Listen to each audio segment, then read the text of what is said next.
Journal d'un confiné, 50e jour. Des mots qui volent, des nuées de lettres disant dans tous les sens des vérités qui dépassent mon intelligence. Je n'y suis pour rien. Cette offrande me vient de toi et de tous les autres. Elle me vient du confinement et de l'épreuve ultime de la mort. Je suis depuis si longtemps enfermé, depuis si longtemps dans des prisons patiemment bâties par ma main, la tienne et celle de tous les autres. Mais enfin, le mal est venu me libérer. Crois-tu cela, toi? Le mal est venu ouvrir la porte de ma cage, et il m'a dit, dans une langue à lui, tu es libre si tu peux. Et d'un coup il s'est transformé en flammes qui ont embrasé le chambranle, et la porte est devenue un mur de feu. J'étais libre si je voulais. Je n'étais pas sûr de vouloir quoi que ce soit. Je n'avais rien demandé. J'avais tout ce qu'il me fallait. Mais quelque chose a changé depuis que le mal m'a dit que je pouvais être libre si je voulais. Je croyais déjà être libre, être profondément libre. La preuve, je pouvais tout faire. Je pouvais aller et venir, prendre et laisser. Comment pourrais-je être encore plus libre? Mais le doute s'est installé.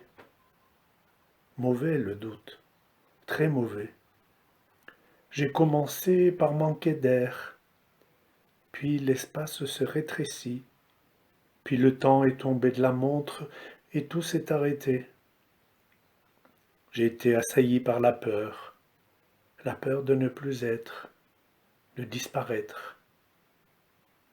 Mais pourquoi le mal a-t-il fait cela? À moi qui étais si bien, je n'avais jamais demandé d'être libre en dehors de ma cage. Comment puissais-je être libre sans tout ce que contient ma cage, tout ce que j'ai patiemment fabriqué, possédé depuis si longtemps maintenant? C'est qu'il y a de l'autre côté de la porte ouverte, je ne connais pas. J'ignorais même l'existence d'autre chose que l'univers de ma cage. Et même si je voulais sortir, je ne pourrais jamais franchir la porte incandescente. La suite, tu la connais. Une impossible épreuve m'a été imposée par le mal. Une impossible épreuve m'est tombée dessus, alors que j'étais tranquille, alors que j'avais tout. Et je me suis aperçu que ma cage, malgré son complexe agencement, son ameublement sophistiqué, n'avait pas vraiment de vie. Ma cage était remplie de beaucoup de fausses vies, de vies simulées. La suite, tu la connais. Plus de 50 jours depuis la venue du mal, et je suis enfermé dans une cage en ruine maintenant. Une cage qui ne cesse de s'effondrer. Derrière le seuil ardent, je me tiens et c'est que, parfois, je perçois au-delà est effrayant. Je ne survivrai jamais au franchissement du feu. L'épreuve du feu me détruira tout mon monde, tout ce que j'ai déjà, avec tant d'efforts, réalisé. Et même si je survivais à la traversée du brasier, je ne saurais pas comment être de l'autre côté. Des mots qui volent, des nuées de lettres disant dans tous les sens des vérités qui dépassent mon intelligence, mais qui commencent à murmurer quelque chose à mon cœur.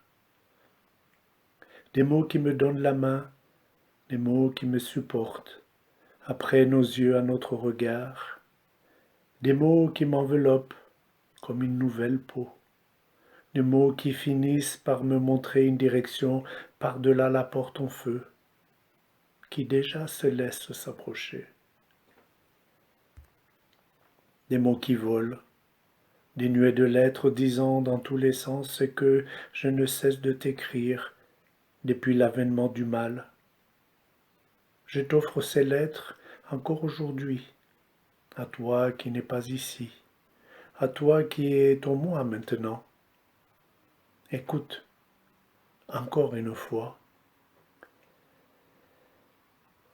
se répandre sans prendre ni laisser, dans le rayon qui jaillit, dans l'ombre qui sauvegarde, et toucher l'instant, c'est lui qui déchire le voile et rend grâce à l'existence. Écoutez le silence, là où le cœur grandit jusqu'aux confins du possible.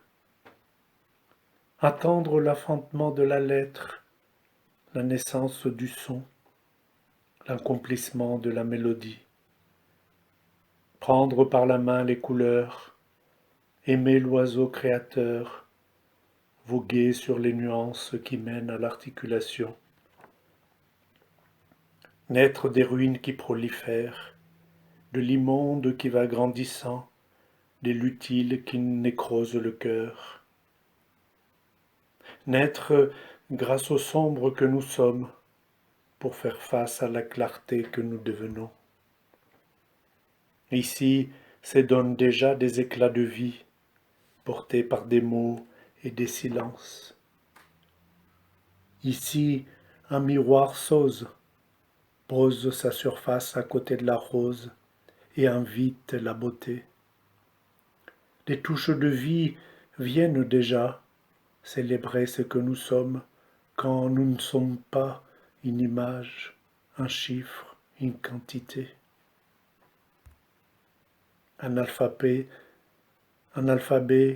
prend déjà place, une manifestation foisonnante entoure le secret de l'être, fait naître des lueurs d'un matin à venir, d'un matin déjà venu. Une composition jaillira des mots pour chercher le chemin qui nous est propre, le chemin qui s'accomplit grâce aux pas posés sur terre, le chemin qui s'efface, prend place par-delà la poussière, dans la mémoire entière. Une œuvre sculptée avec patience se déploiera, courra vers toutes les directions pour honorer un autre mouvement et la force du croisement.